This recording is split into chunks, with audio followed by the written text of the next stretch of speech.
You are now listening to the Primal Armor Podcast.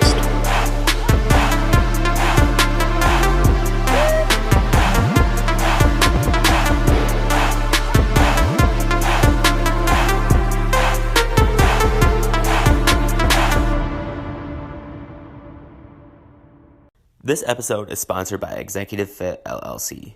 They build custom deadlift platforms, custom barbell storage pieces, and make indoor and outdoor signage for your home or corporate gym. Every platform that pairs with a rack is customized to that specific rack, so everything fits nice and clean. And they ship nationwide. Each platform has a logo applied in a way that makes it impossible to peel up from wear and tear.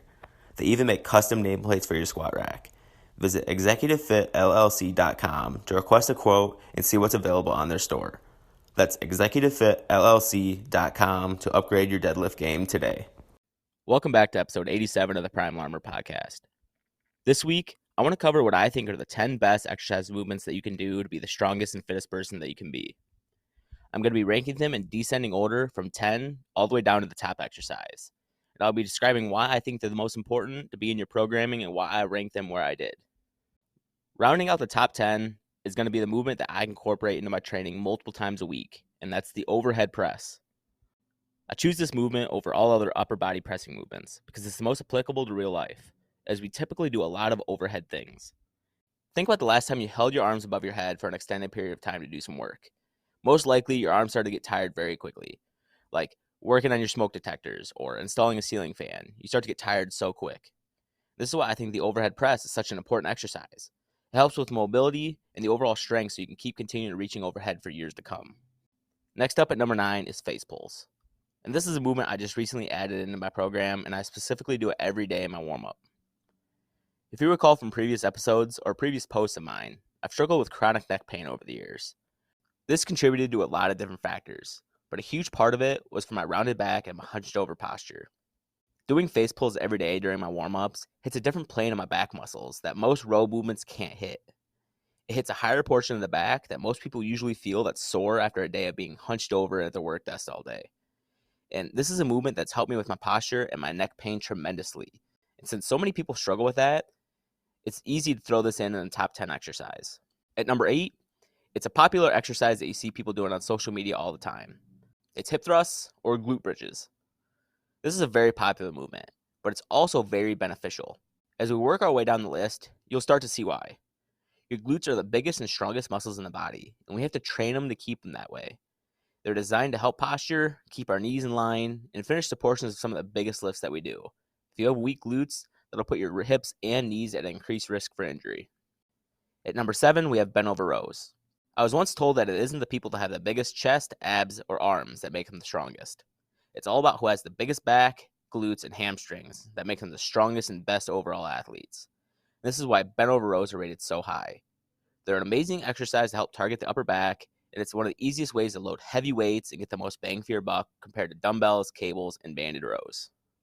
At number 6, I have glute ham raises. And this personally is one of my favorite exercises and one that I'm always trying to incorporate into my program. And when I do, it's when I'm at my strongest. This goes along with having the biggest hamstrings and making you one of the strongest people you can be. And there's no better way to target the back of your legs than a glute ham raise. And the only reason that this particular movement isn't higher in my top 10 is because many people don't have access to the right equipment to do them properly. Since it's a movement that not too many people can do properly, I had to leave it out of the top 5. But if you have the equipment to do, it's easily a top 5 exercise. But now we're finally in the top 5. And the first one up is a snatch. It's a very complex movement, but it targets more muscles than just about any other movement that you might find out there. And it's all about power, which is what makes an athlete. This is an exercise where you see improvements to your strength, jumping, speed, and anywhere else you want to see gains. If you want to be bigger, faster, and stronger, you need to be working on your snatches. At number 4, we have a very similar movement in the clean. Take everything we just talked about with the snatch and emphasize that even further, because you want to be pulling the bar nearly as high, which in turn lets you work with heavier loads to be bigger, faster, and stronger because of it.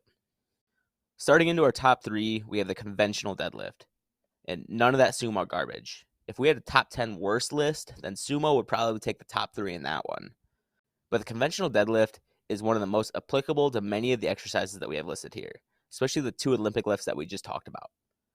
It also works on back and hamstrings, which is also what we talked about earlier about what makes the strongest humans. And your setup is very similar to your athletic position, which is where we start from jumping, pivoting, side shuffling, or just about anything you'll do on the athletic performance side of things. Now, doing those under extremely heavy loads helps us get faster and stronger from when we aren't under those loads on the field, mat, court, platform, or wherever else we perform.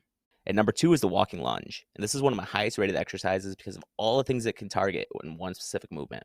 It's also something that can be easily done on vacation or while traveling with no equipment, which in turn brings it even higher on the ranking list. The walking lunge is an amazing workout for every single muscle in the legs and the glutes, and even works on stability to balance on one leg when you're walking forward. And doing enough of them in a row, it can be a very intense cardio workout. And the fact that it can be so many things all in one simple exercise is what makes it a top movement of mine.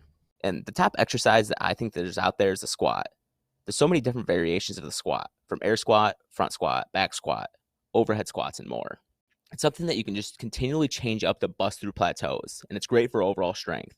Loading heavy weights on squats also taxes your central nervous system, which is why your body compensates for it and makes your entire body stronger because of it. Now think of all the exercises we had in this list. The squat perfectly correlates all of them and gets you stronger and prepared for them later on in your program. I don't believe there's a single exercise out there that's more beneficial for the body than a squat, because it's something that we do every day to get in and out of bed, on and off the toilet, in and out of our car. And if we want to do these things for our entire life, we need to be working on squats in the weight room because it's the most important thing you can do. For a quick recap of our top 10 favorite exercises, it's 10 is the overhead press, number 9 is face pulls, number 8 is glute bridges, number 7 is bent over rows, 6 glute ham raises, 5 snatches, 4 cleans, 3 conventional deadlift, 2 walking lunges, and number 1 is a squat. I hope you can take a few of these exercises away from this list and add them to your program. If you feel like I'm missing something and you think that you could persuade me to add it, feel free to reach out because I'm always willing to listen and learn new things. These are just 10 exercises that I like to continually cycle through my program, and they're ones that I've been doing for years and have helped get me to where I'm at in my fitness career. Now try adding a few of these to your program and see if it makes any changes in your size or strength.